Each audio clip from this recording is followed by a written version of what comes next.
नमस्कार मित्रांनो, सागर हिट्स या चॅनलवरती आपल्या सर्वांचं सहर्ष स्वागत. आपण आज मराठी चित्रपटाचा रिव्ह्यू करणार आहोत. चित्रपटाचं नाव आहे छत्रपती संभाजी महाराज. चित्रपट तसा 2014 साली रिलीज होणार होता, पण वादाच्या बोऱ्यात अडकल्यामुळे हा चित्रपट 2024 साली रिलीज झाला. तब्बल 10 वर्षानंतर हा चित्रपट रिलीज झाल्यामुळे या चित्रपटाबद्दल बरेच काही वाद होते, बरेच काही होते. पण प्रत्येक शिवप्रेमींना एक आतुरता होती या चित्रपटाबद्दल. चित्रपटाची सुरुवात होती छत्रपती संभाजी महाराज व कवी कलश यांच्या अटकेनंतर. त्यांच्या अटकेनंतर त्या दोघांच्या मधील जो संवाद आहे त्याच्यामध्ये फ्लॅशबॅकला चित्रपटाचे चित्रीकरण केले गेलेलं आहे. तर एक ओवी, धनगरी ओवी त्याच्यात लिहिली आहे. एवढी भारी लिहिली आहे ओवी की त्याच्यात लिहिले गेले त्यात असा एक वाक्य आहे की घोड्यावर मांड जसा खंडेराया बोलतो. शंभूराजांचं वर्णन जे केलेलं आहे त्या ओवीमध्ये ते अप्रतिम आहे. ती ओवी आवर्जून नक्की तुम्ही सर्वांनी ऐका. तुम्हाला कमेंट बॉक्समध्ये त्या ओवीबद्दल नक्की सांगा. छत्रपती संभाजी या चित्रपटातील डायलॉग इतके अंगावर काटे आणणारे आहेत की लय भारी म्हणजे लय भारी डायलॉग आहेत.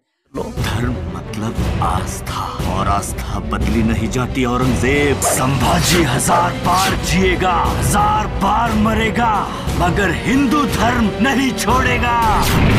इंटरव्हल नंतर छत्रपती संभाजी महाराजांवर जो अत्याचार केला गेलेला आहे तो अत्याचार इतिहासात जसा आहे तसा दाखवण्याचा जो डायरेक्टरने प्रयत्न केलेला आहे तो अगदी अतिउत्तम असा प्रयत्न केलेला आहे. हमारे जिस्म की खून की हर एक बूंद से एक नया संभाजी पैदा होगा।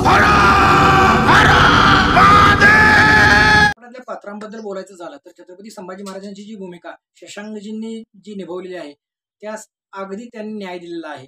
शशांकजींचे धारदारपणे बोलणं, त्यांची करारी नजर हे अगदी वाटतं की छत्रपती संभाजी महाराजच बोलत आहेत असं वाटतं. चित्रपटाचा पहिला वीक पॉईंट म्हणजे हा चित्रपट एकतर 10 वर्षांनी प्रदर्शित केला गेला आहे, त्यामुळे याच्यातील अंतर 10 वर्ष असल्यामुळे पहिले व्हीएफएक्स आणि आताच्या व्हीएफएक्स मध्ये अंतर असले हे स्पष्टपणे जाणवतं.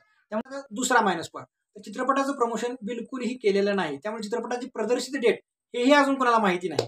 चित्रपट हा भरभरून तुम्हाला देण्यासारखा आहे. आपले इतिहास जवळून आपण जगतोय आणि जवळून पाहतोय असं त्यात आपल्याला अनुभूती येते. त्यामुळे चित्रपट हा सर्वांनी चित्रपटगृहात जाऊन पाहावा. चॅनलवर नवीन असाल तर लाईक करा, सबस्क्राईब करा आणि शेअर करा.